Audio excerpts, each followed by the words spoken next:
Sí, sí. Perdón, y la consulta es para saber por el laboratorio de la semana que viene. Estaba viendo el trabajo práctico y hay una parte que habla de las semillas. Las semillas tenemos que llevar nosotros, las proporcionan ustedes para el tema del laboratorio.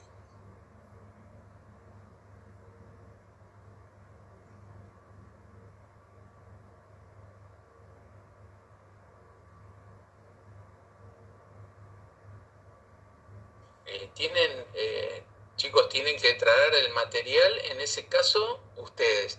Cuando no tienen que traer el material, seguramente en el trabajo práctico nosotros ponemos que es el material provisto por la cátedra, pero son una semilla, como le decía, eh, son varios materiales, pero pueden traer un poquitito de cada cosa. Los que le decía hace un rato, en el caso de las semillas las tienen que poner a remojo un par de días antes para que se ablanden, y lo que vamos a hacer es un raspado del tejido de reserva de la semilla, así que la vamos a abrir con un bisturí, con un cuchillo, una gilet, y dentro del interior vamos a hacer un raspado y vamos a ver amiloplastos, con lo cual algunas semillas remojadas alcanzarían como prácticamente para toda la clase. A eso me refiero. Si alguien tiene un paquete de maíz, solo pone a remojo unas 10, 15 semillas o 20 semillas y con eso alcanza para toda la clase. Lo mismo pasa con la papa, con las hojas de ortiga, con todo el material que está ahí. Es como bastante reutilizable, es decir, no sirve para muchas personas, salvo el tema de las hojas para ver epidermis, que ahí como tenemos que hacer una extracción de la epidermis en la parte de arriba con alguna pinza, aguja, etcétera, y eso se puede dañar más material y entonces es necesario que traigan alguna plantita o varias hojas. Pero después el material del trabajo práctico número uno es muy poquito lo que tienen que traer, ¿sí?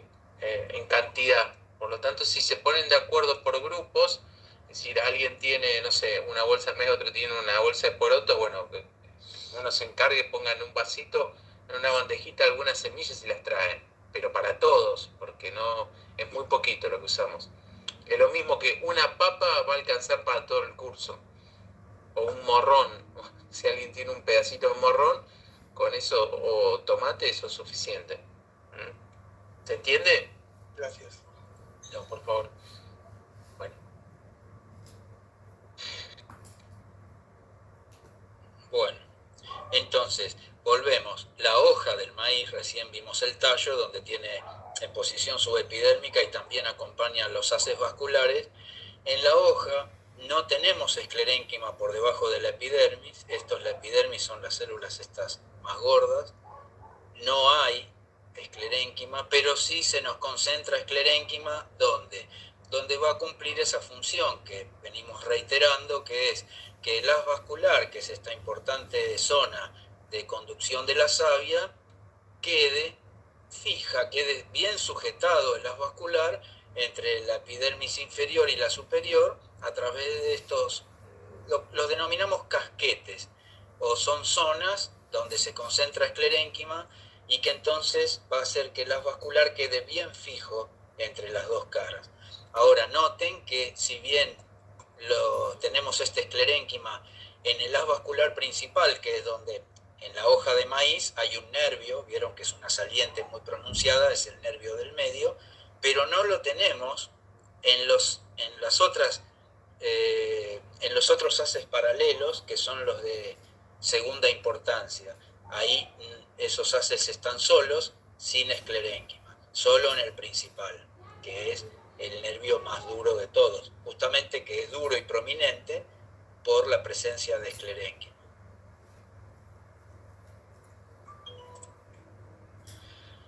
Bueno, y para ir finalizando, veamos qué utilidades industriales nos pueden dar las fibras, sobre todo aquellas fibras que van a servir para elaborar tejidos o cordeles.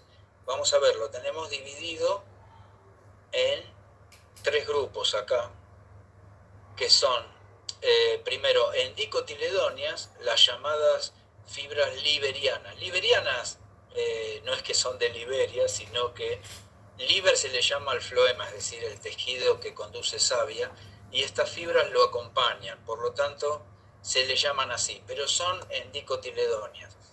A ver si conocen, el cáñamo sale de cannabis sativa, son fibras de 5 a 55 milímetros. Miren estas medidas, 55 milímetros son 5 centímetros y medio, una fibra. ¿Eso qué quiere decir?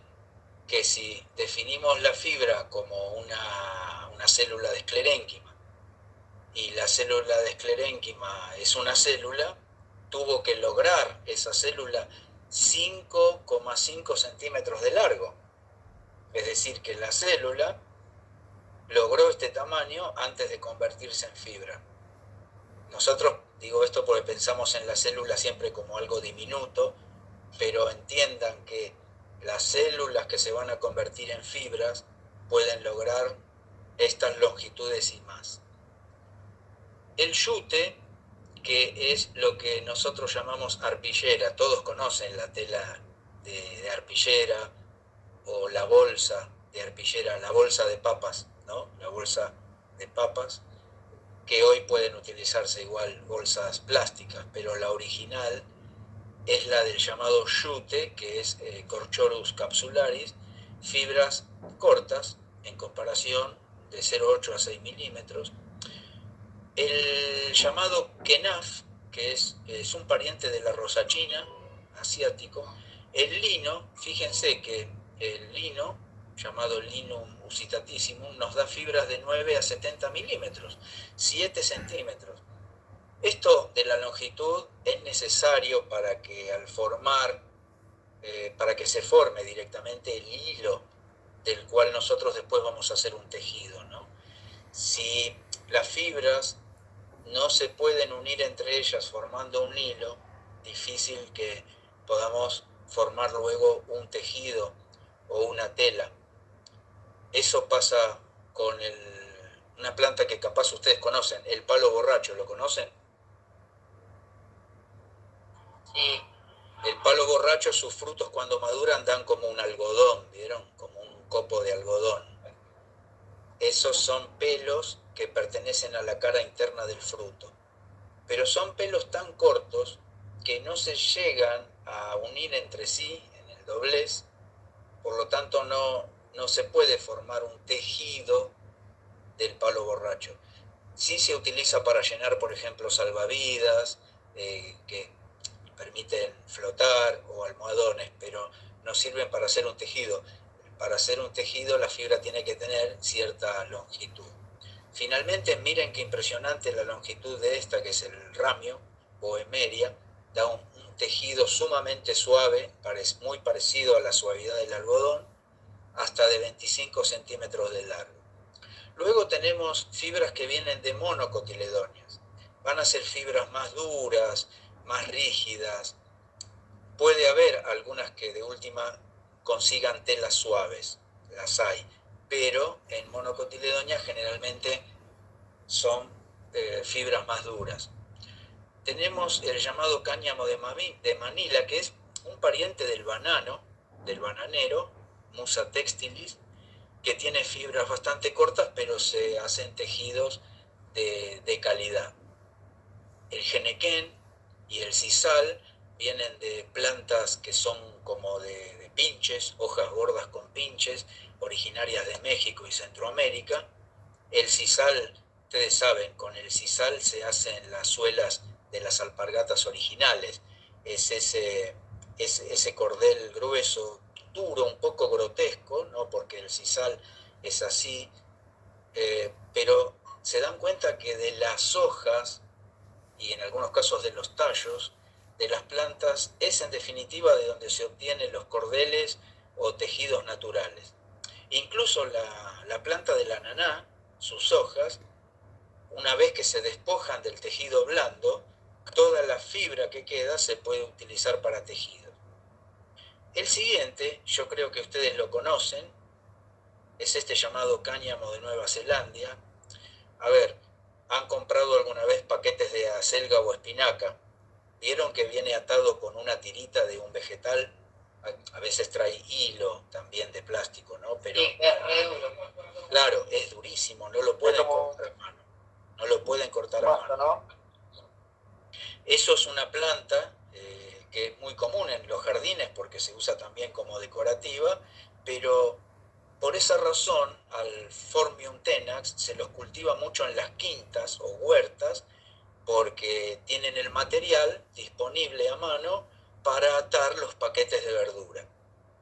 Bueno, también la remolacha, cualquier verdura que haya que ponerla en paquetes, rabanito, se lo ata, es algo económico porque no lleva un costo, es biodegradable a la larga, pero si ustedes cuando está anudado lo quieren cortar, saben que no pueden cortar esa tirita de hoja del Phormium. Y finalmente tenemos fibras para la producción de pasta de papel.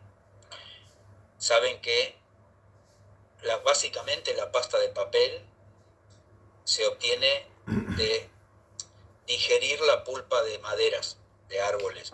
De ahí a que se dice que ahorrar papel, entonces es no malgastar papel, ¿no? Es conservar los bosques, las plantaciones, justamente porque el papel se obtiene de pasta celulósica que viene de la separación célula por célula de las maderas. Si lo que se trata son maderas blandas como de sauce de álamo, uno obtiene los papeles blancos y blancos. Pero saben que hay papeles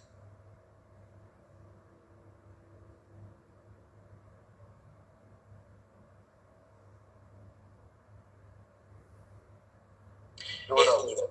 En eso se utiliza la degradación de pulpa de árboles de eucaliptos o de pinos también, que son fibras más duras. Sacando lo que es el papel, que el origen más común es hacerlo con la celulosa, de ahí las plantas pasteras, vieron que hubo problemas en muchos